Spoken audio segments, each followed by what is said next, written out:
Somebody call for an exterminator? Nuclear launch detected.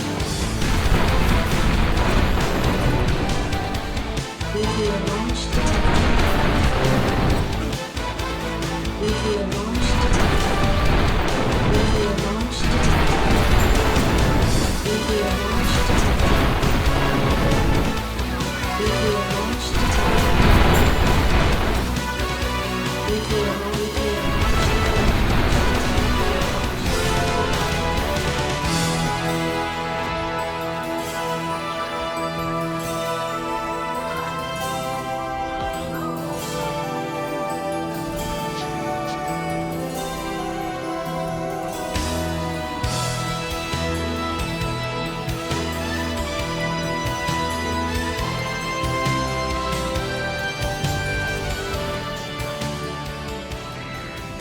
Hey folks, welcome to my endgame Meteor build.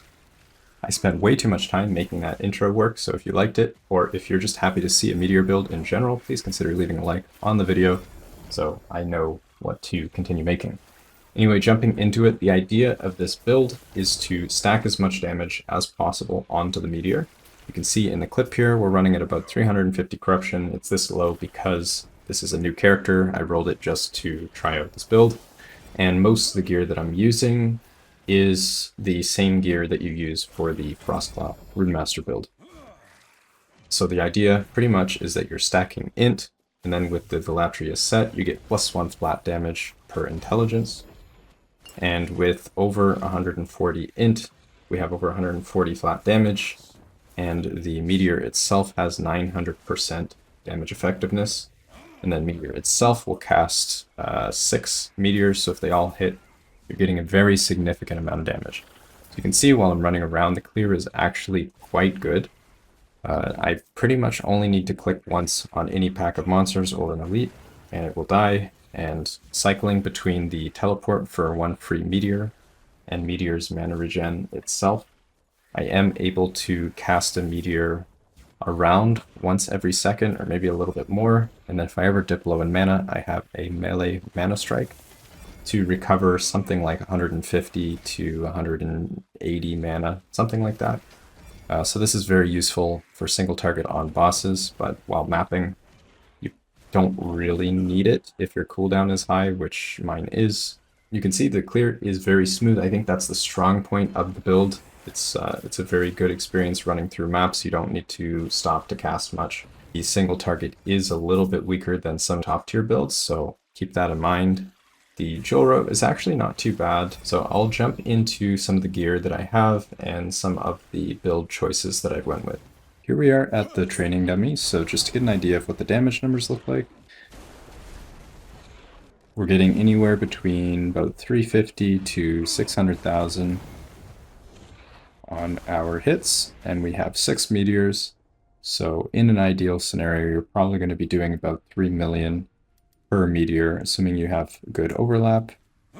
There's our tooltip, it's just under 400,000. So jumping into the skills, I'll start with the meteor because that's the most important part. For the tree, what I've specifically gone for is the always crit with about 400 mana. You don't technically need this, you can get a bunch of base crit here and then cap that way, and it actually wouldn't be too bad because of how much int we're stacking. You can see our crit chance is already quite high, and this is just the normal spell crit. It doesn't include any of the extra base crit for Meteor, so getting this because of the crit per int that we get here, it wouldn't be too difficult to cap your crit.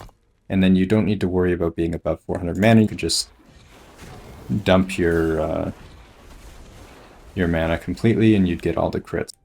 And I've also gone for the mana recovery. So with the rotation I normally do, you do the teleport, you get the free spell, and then at some point before you cast again, you get another meteor. So you just alternate between a free meteor and a non-free meteor. And if you want to weave in more meteors, say you're fighting a boss, you just weave in some mana strikes there, and you can get a lot more meteors like that. And the other thing that we've done is we've gotten a little bit more AoE here. If you don't have AoE anywhere else, you're probably going to want a few more points in here, but this is important for the overlap. Otherwise, I've gotten some damage points in here. These are pretty good. If you don't have enough points, you don't have a level 26 Meteor, you can drop some of these. They aren't really necessary. You could drop one here. You can drop two here. I think a lot of these points are pretty important. You can probably get by without 3 out of 3 here. It would be okay. But otherwise, all of these nodes are very important for extra meteors. The next key thing that's very important for this build is the teleport here. So you can see I have the spell cost refund. So you still do spend the mana. It's just that you get the refund. And this is actually good because it works with our mana spent gained as a ward. Even if you have a free meteor, you still get the buff from this, and it still triggers the mana recovery. So that's really good. Very important part of the build.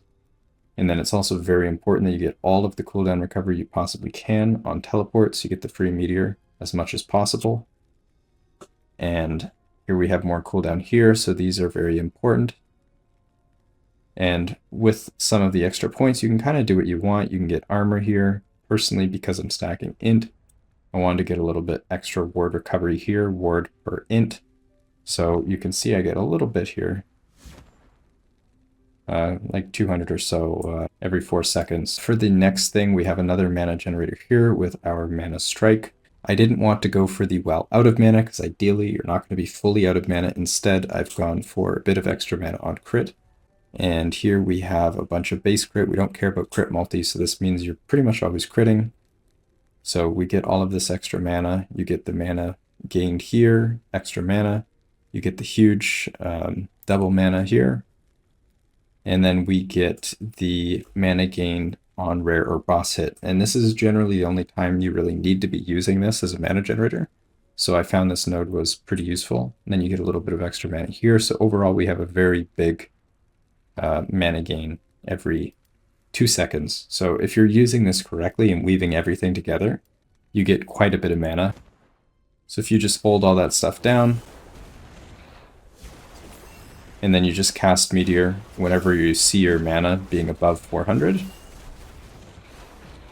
you can actually get quite a lot of meteors with minimal mechanical effort.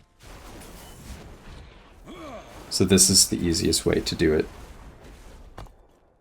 Anyway, moving on, I also have snap freeze here. The setup is pretty standard. I have the duration and cooldown. There's some other stuff you could get in here. One of the things Dreadful was using on his setup is the focus. So focus with a little bit of mana. It doesn't work super well with the above 400 mana setup. But if you're doing that setup with the out of mana, so if you're getting the while out of mana tech here, this would work, but you would need to do Extinction instead of World Ender. But that would be something you could replace Snap Freeze with. This is currently used for boss stun locking, so if you want to do that, this works. You can just swap with the necklace for the stun lock necklace, the Frozen Heart. Then moving on to the Flame Ward. This is purely a ward generator. That's the only reason I'm using this, and it actually synergizes quite well with the current setup I'm using. So one of the big things here, we have missing health granted as ward, and as you can see, I am running one piece of low life gear. You could definitely work in the gloves if you want. I am using the chest though. And with this, you can see how much ward we get. We're at 5,600 right now. And here we're over 8,000. So we get almost 3,000 ward for this every 7.8 seconds. Combine that with the mana spent gained as ward from our meteor. You get pretty significant ward numbers fairly easily. And because I don't actually care about the defense buffs from the Flame Ward, I'm also getting ward granted here. A bit more ward granted here, the full amount here. And then I also have the haste, which our teleport also refreshes too. It's not quite low enough cooldown to perma haste, but if you do see the haste here, I can extend it a little bit with teleport, and then we can almost have permanent haste, but not quite. Anyway, moving on to the gear. So as I mentioned, I am using a low life setup. T7 int is probably better if you have a 2LP T7 with +2 Meteor. Otherwise, most of the gear you'll see here is just the gear I've slapped on from my Frost Club setup. So this isn't 100% optimal for the Meteor build, but it is very, very good gear. So you could use different stuff, but this is just what I'm rocking. This gives me a bunch of mana, which makes it much easier to stay above 400. So this is really good here. I have crit multi slammed on this. This is definitely a very good necklace, but you do not need it. This is more of a like high corruption necklace because of the DR that you have. Definitely not necessary. For the belt here, I have cooldown recovery on a Strands of Souls. This again is not really necessary. The Meteor does give you a pretty big chunk of your ward, but most of the ward does come from the other sources, so you could use a Exalted belt or a different slammed belt. There's a lot of options here. For the rings, I am using double red ring with T7 int. This is extremely end game gear.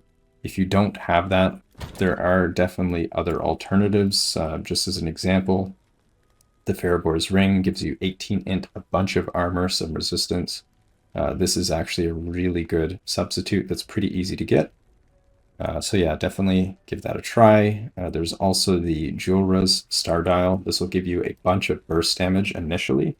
Might be better than the red rings for bossing just because you get that huge initial burst of damage. You might be able to one-shot a boss. We have the same Blood of the Exile I was using on my Frostclaw setup. These are really good. Anything that you can get a bunch of int is going to be really good. Cooldown reduction is really, really good. Those are your two #1 priority stats. It's cooldown recovery and int, and these boots do give me that. If you don't have this, anything else that will give you a bunch of those stats is going to be good. So Telfoons is probably going to be okay, or maybe Foot of the Mountain, but probably not because it's very slow. For the gloves here, this is what I'm currently using. The int is very good, cooldown is good, we have all of that, and then area for area skills is another pretty strong stat here. So this makes our meteors more likely to overlap, and that's important for our damage.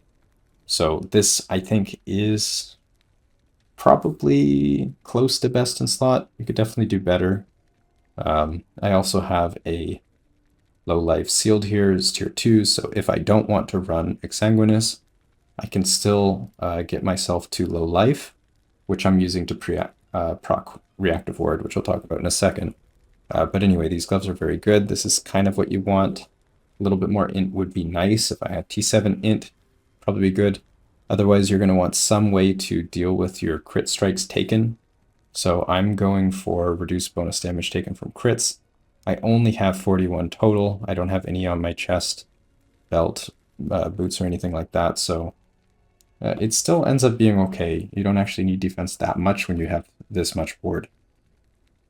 For the relic, you have a few options. I'm just using Twisted Heart because that's what I already had for my Frostclaw build. It's pretty much just a straight swap in. We get percent increased health, and we're getting a lot of health as wards. That's not too bad. It gives us +1 elemental, which benefits Meteor. It gives us strength, which is armor. It gives us cast speed, which doesn't really do anything. This probably is not best in slot.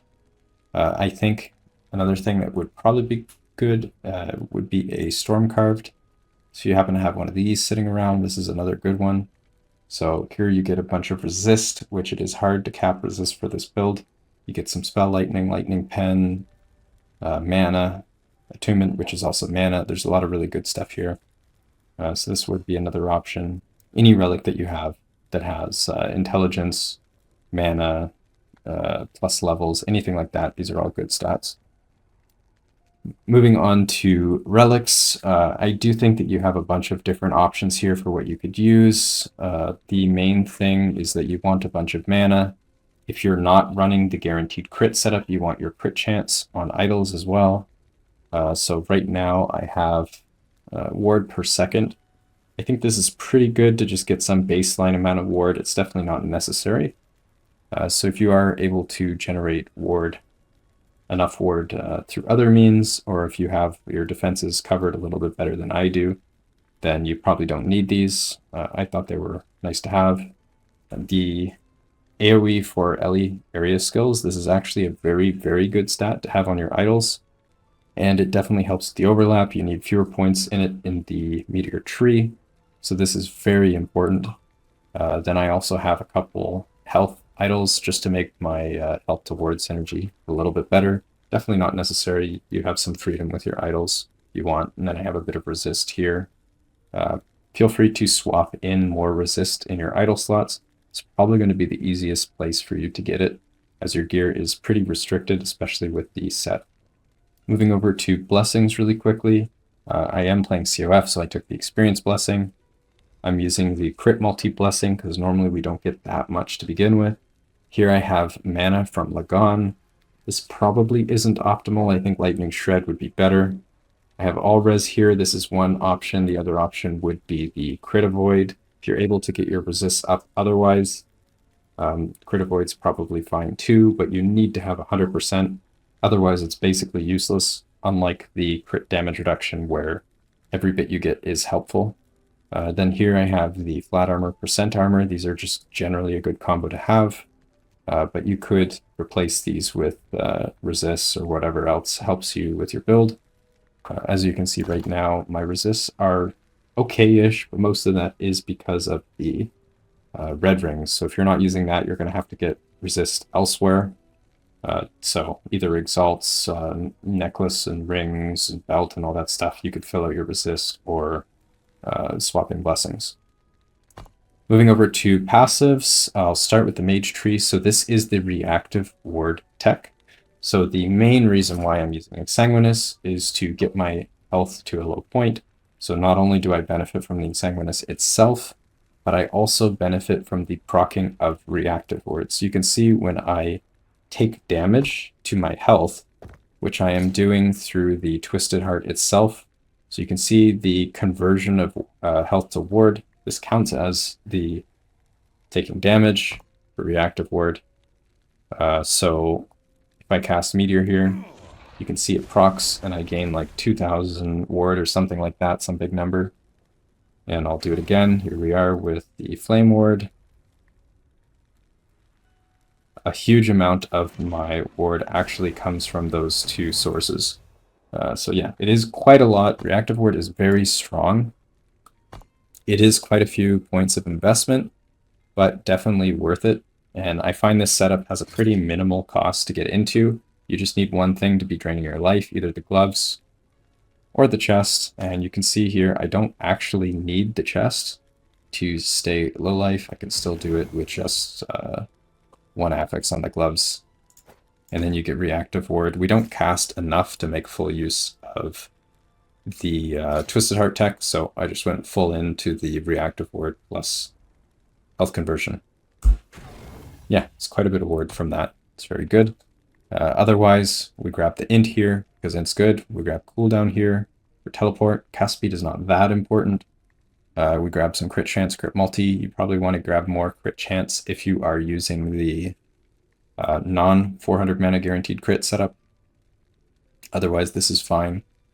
In the RUNEMASTER tree, I grab the DR because it's good, and it also gives us health. So for our conversion tech, this is good. There's mana here. You can get more mana if you are lacking. This is fine. Then I grab this here because of int. And then this here gives us health and ward per second. It seems like it's probably worth it. We don't really have that many other things that are useful point-wise, so I just figured I'd grab this. Another thing in the RUNEMASTER tree that might be good is the Never Late. Because of how infrequently we actually cast spells, you could get plus 16 spell damage and a guaranteed crit every time you use teleport for your Meteor. Because of the Meteor scaling, this would actually be fairly strong. I don't know if it's actually worth the point investment though, because it would only be every 4 seconds you get that buffed Meteor, not all of your Meteors, so maybe not worth it. You can play around with that if you want. Also, especially if your cooldown is not as high as mine, you won't be getting this buff very often. Then on to the Sorcerer tree. Started out here with mana and armor. These are both useful for us. This is a huge node for int, and especially if you are going the non-guaranteed crit route, this is incredibly important for your crit chance. Then here I went with the Afterglow. There's some stuff here with the arcane momentum, but I found it wasn't actually useful for this setup. You could also get more mana and mana regen, but I found the mana regen is not actually useful, and this isn't a lot of mana, so I just went with the spell damage. We are casting a 40 mana skill frequently, so you do get the doubling. This is 48 spell damage, 48 ward retention. It's not the best, but we need the points anyway to get to the end, so I take that. Then we have the ward gained per current mana. This is pretty big when we're at 600 mana. This is a pretty reasonable amount of ward gain just from that. Then we grab the travel node here, crit chance into crit multi, 50 for 5 points is very good. If you are needing spell crit, you can grab this.